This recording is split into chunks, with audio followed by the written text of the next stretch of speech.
Thank you, Mr. Chairman. Let me be very clear. We are here today in Lower Manhattan for one reason and one reason only. The chairman is doing the bidding of Donald Trump.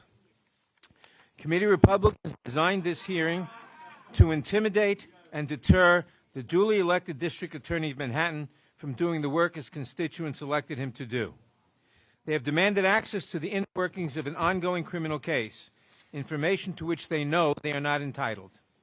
They have subpoenaed a witness who used to work for the District Attorney, whom they know cannot answer their questions, and they have earned a lawsuit that risks future congressional oversight as a result.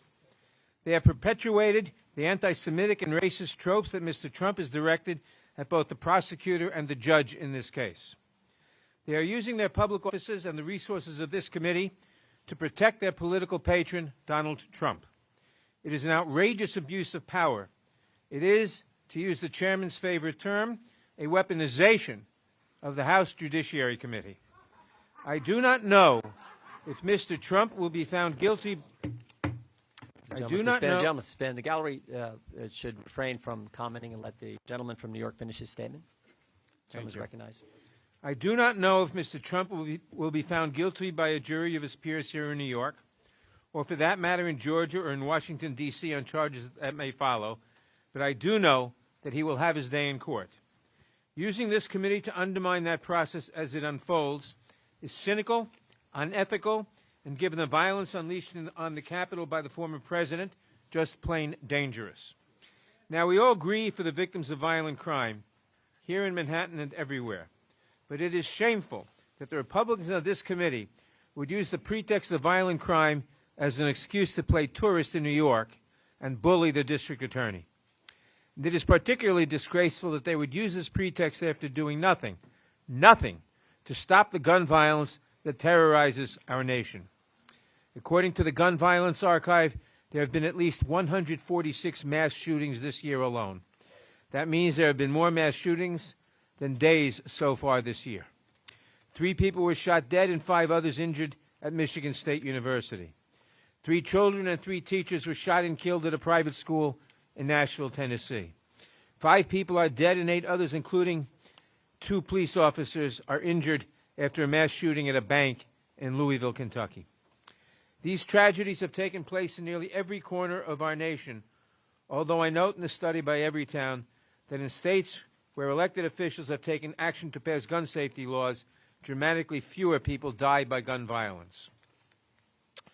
And although there has not, thank God, been a recent mass shooting here in Manhattan, we must do more to stem the iron pipeline, the illicit flow of illegal firearms from states that do less to protect their citizens to New York and elsewhere.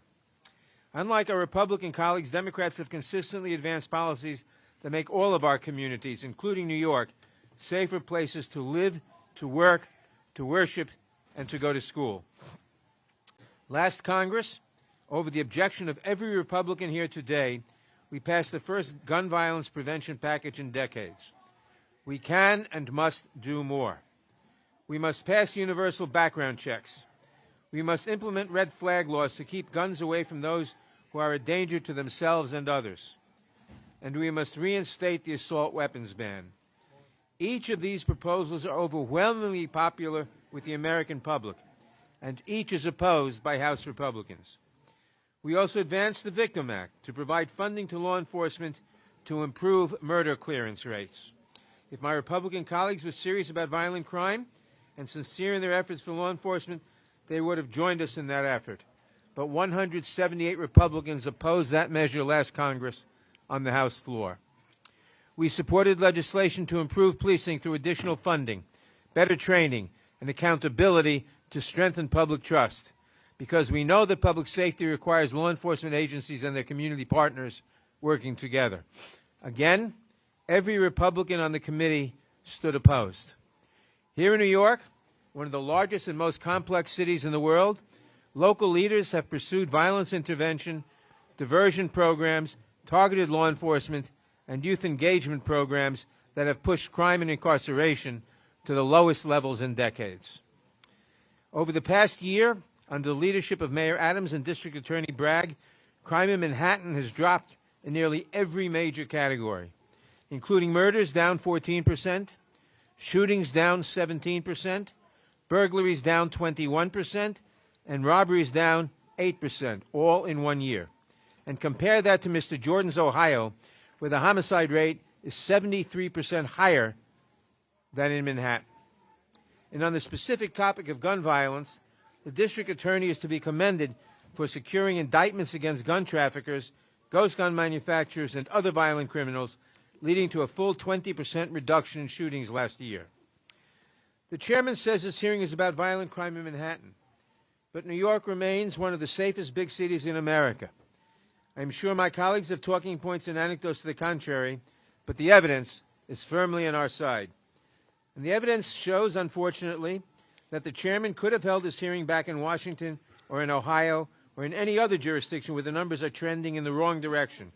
But instead, he rushed to hold a hearing here in Manhattan in defense of Donald Trump. I understand that in the days leading up to this hearing, Republican members were instructed not to speak about Mr. Trump during these proceedings. Don't take the bait, they were warned, as if we cannot draw a straight line from the chairman's attacks on the district attorney in the wake of the indictment to his attacks on the district attorney here today.